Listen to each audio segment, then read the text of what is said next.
말은 부엌에 있는 불과 같다라고도 어느 분은 말을 했어요. 왜냐하면 이 부엌에 불길이 잘 들어가게 되면 밥도 하고 국도 끓이고 그리고 방도 따뜻하게 만드는데 아주 중요한 게 부엌에 불을 떼는 거잖아요. 그런데 이 불이 자칫 잘못 들어가게 되면 큰 화마가 휩쓸고 일어나서 재난을 불러오고 모든 것을 불살라 가버리게 되는 그냥 최악의 문제가 발생하게도 된다는 것을 보여주는 겁니다. 역시 말이라고 하는 게 얼마나 중요한지를 우리에게 보여주는 이야기입니다.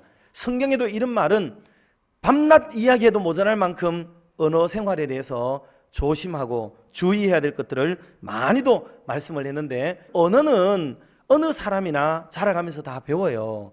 언어를 모르는 사람이 어디 있습니까? 그 나라 사람이면 다 언어를 배우죠. 그러나 지식인층과 교양 있는 사람과 덕이 있는 사람이 뭘 다르냐 하면 그 언어를 어떻게 구사하는가가, 거기서 사람의 인품, 그 다음에 실력, 그 다음에 언어는 나라도 드러내요. 나라, 그 다음 자라온 배경, 환경, 집안 형편, 뭐 사람의 인성, 영성, 이 모든 것들을 다 드러내는 게 뭐냐 하면 바로 언어거든요. 언어 때문에 언어는 말이 전달된다고 해서 언어가 아니에요. 언어는 나의 모든 것을 농축시키고 그것을 상대방에게 던져주는 것이기 때문에 대단히 중요하다는 것을 다시 한번 우리가 깨닫게 되는 말씀이기도 하겠습니다. 따라서 경우에 맞는 말을 해야 됩니다. 경우가 중요하겠죠. 그럼 오늘 본문에서는 우리가 가져야 될 언어를 어떤 것을 하라고 말하는지 세 가지를 말씀하고 있는데요. 첫 번째는 덕을 세우는 말을 하라, 그렇게 얘기했어요.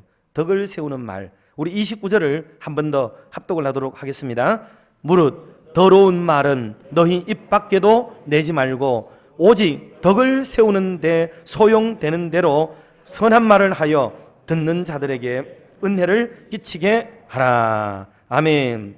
먼저 덕을 세우기 위해서 해야 될 일을 더러운 말이었습니다. 이 말은 참 강단에서 쓰기조차도 민망한 언어인데 성경대로 더러운 말 그랬는데, 이 더러운 말이 뭐냐 하면 이거는 부패시키는 말이라고 원어에서는 그렇게 말을 했어요. 파스로고스 사프로스, 이런 말을 쓰는데 이 단어의 뜻이 뭐냐면 속을 막 끓게 만드는 거죠. 속을 부글부글. 그리고 속이 부글부글 끓는다는 말은 이게 그냥 물의 온도에 의해서 끓는다는 말이 있는가 더불어서 효소작용 등 막 이런 거 할 때 왜 썩기 전에, 부패하기 전에도 막 부글부글 올라오죠. 이게 그런 것처럼 사람의 심장이 막 썩어지도록, 녹아지도록, 상대방의 마음이 아프도록 만들어가는 그런 말이 되기도 한다는 말이에요. 이게 부패한 거 위에다가 덕을 세우면 덕이 잘 세워지지가 않아요. 좀 가다가 밑둥치가 썩어 있기 때문에 또 무너져 버리고 그러는 거거든요. 때문에 더러운 말, 남에게 일단 상처 주는 말, 힘든 말, 이거를 내가 최대한 하지 않겠다, 이런 각오와 결단이 있어야 되고, 남의 말을 하지 말아야 되겠다, 이런 결심이 없으면 여러분 새해는 무색하고, 그리고 새로 거듭난 그리스도인의 삶도 무색할 수밖에 없습니다. 때문에 언어를 우리가 조심을 해서 해야 되고, 그리고 덕을 세운다는 말의 의미는 뭐냐면 이 말은 집을 세운다라는 원어의 뜻을 가지고 있어요. 집을 세운다. 집이라는 것은 물론 인격의 집을 말하겠지만, 무엇이 허물어지는 것, 그 일은 더러운 것 때문에 무너지는 거죠. 그런데 덕을 세우는 것은 집을 세우는 거예요. 공동체를 세우는 것, 가정을 세우는 것, 다 언어입니다. 여러분의 가정이 많이 힘드시죠? 어떤 가정들은 많이 어려울 거예요. 다른 것 때문에 어려울 것 같지요? 돈 때문에, 실직해서, 아니면 병들어서, 다른 문제 때문에 막 힘든 것 같지요? 아닙니다. 그게 아픔의 문제일 수는 있지만은 그 집이 무너지는 것은 그것 때문이 아니고 그런 문제를 대하는 언어 생활 때문에 여러분의 진짜 집이 무너지고 있는 거예요. 어떤 집들은 오히려 그런 거 있을수록 결속되어지고 더 힘을 모으고 더 행복해지고 더 의욕을 북돋아주고 용기를 갖게 만들어서 그 위기와 어려움을 이겨내는 집들도 많이 있습니다. 따라서 그 문제라는 것은 동일하게 A와 B의 집에 있어지기도 해요. 그거 똑같이 있습니다. 그렇지만 그 문제를 대하는 언어 생활 때문에 그 집이 사실은 무너지게 되는 거예요. 이걸 우리가 바로 기억을 해야 되고, 덕을 세우고 더러운 말을 제해버리는 은혜가 있기를 주님의 이름으로 축원합니다. 두 번째는 선한 말이에요. 선한 말. 29절에도 역시 보면은 그 소용되는 대로 선한 말을 하라고 말씀을 했습니다. 선한 말. 선한 말은 이것은 결과적으로 남에게 은택을 입히는 말을 말해요. 남에게 유익을 주는 말이죠. 남에게 유익을 주는 말. 우리는 남을 기쁘게 해주는 말을 좀 많이 해야 됩니다. 좋은 정보도 주고 자기 이익을 취하기 위해서 남에게 이렇게 유익을 주는 것처럼 하는 거 말고 진짜로 그 친구에게 좋은 정보를 주는 거죠. 그럼 선한 말이 어디 있느냐? 찾아보시면 돼요. 그래서 어떤 분은 책에서 이렇게 썼더라고요.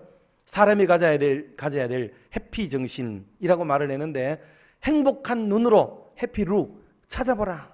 주변을 찾아보면은 모든 것을 선한 눈으로 바라보면 여러분 이게 은혜가 돼요. 굉장히 기쁘고 감사하고 행복하고, 그리고 그것만 있는 게 아니에요. 해피 토크를 하라고 했어요. 해피톡, 행복한 대화를 하라. 상대방을 칭찬해주고 즐겁게 해주고, 해피콜, 이거는 긍정적이고 활달한 대화를 좀 해라. 어둡고 침침한 대화 좀 나누지 말고 항상 건강하고 활발하고 분위기를 업시킬 수 있는 이런 싱그러운 얘기들로 대화를 해야 되지, 자꾸 깔아앉는 얘기, 무거운 얘기, 남 헐뜯는 얘기, 비방하는 얘기, 그래가지고 자꾸 자리를 우리로 하여금 영성을, 자꾸 악한 영성을 일깨워가는 이런 태도들은 바람직하지가 않다 하는 거예요. 그리고 일을 할 때 해피워크, 일을 할 때도 즐겁게 기쁘게 일을 하라. 아니 짜증낸다고 일을 안 해야 돼요? 해야 되잖아. 그런데 왜 그 일을 힘들고 어렵게 해요? 기쁘고 감사하게. 내게 이런 직장을 주신 게 지금 얼마나 감사해요. 요즘요 사람들이 얼마나 명티하고 난리고 직장도 없는데 이럴 때 내게 일거리 주신 하나님께 감사하고 이 즐겁고 기쁜 마음으로 저와 여러분 일을 하면 예수 믿는 사람들이 곳곳에서 아름다운 대접을 받을 줄로 믿습니다. 그리고 해피마인드가 필요해요. 해피마인드. 여러분 우리의 즐거운 마인드를 가지고 우리의 속 사람부터 채워나가야 됩니다. 그리고 해피송, 즐거운 노래를 좀 많이 부르라 하고 얘기했습니다. 그러니 이런 해피 정신을 가지고 우리가 살아가는 건, 이건 우리 교회가 해피 CJ니까 행복한 정신하고 맞을 거 아니겠어요? 이런 멋진 인생을 좀 살아야 되겠습니다. 자, 마지막으로 세 번째는 우리 은혜 끼치는 말. 그랬습니다. 은혜를 끼치는 말. 이거를 좀 해야 되겠습니다. 그래서 모든 것은 신앙적 대화로 귀결이 되도록 하나님의 자랑이 되는지, 하나님의 영광을 드러내는지 우리가 살펴봐야 되겠어요. 교회 안에서 성도의 말은 모두가 은혜를 끼쳐야 되거든요. 아이고 그래 너 참 잘한다 하고 부축해서 그가 하나님의 일에 그리고 자신감이 있도록 만드는 것이 참 중요해요.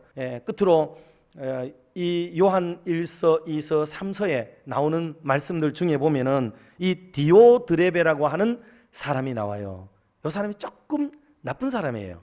그러나 이 사람은 주의 종들을 폄훼하고 또 성도들의 쓸 것을 공급하지도 않고 다른 사람이 대접하려고 하는 것을 못하게 막고 이렇게 하는 그 교회 안에 말썽을 제기던 사람이 디오드레베라는 사람이에요. 그러나 가이오라는 사람은 그 교회 안에 얼마나 요긴하고 아름다웠던 사람인지, 그래서 그에게 요한이 마음껏 축복을 하죠. 사랑하는 자여, 내 영혼이 잘됨같이 범사가 잘되고 강건하기를 축복하노라. 아멘. 여러분 이게 우리 신앙의 순서예요. 그러므로 언어 생활이 하나님 앞에 잘 잡히게 되면은 우리는 의욕을 갖고 힘을 북돋아서 믿음 생활 잘하게 된다 하는 것을 기억하고, 금년에 어찌하든지 하나님이 주신 내 언어, 내 입을 가지고 하나님을 간증하고 찬양하고 교회의 덕을 세우고 모든 성도들에게 은혜를 끼칠 수 있는 멋진 일에 내 한 입이 사용되기를 바랍니다 라는 마음으로 하나님의 영광을 위하는 멋진 한 해가 다 될 수 있기를 주님의 이름으로 축원합니다.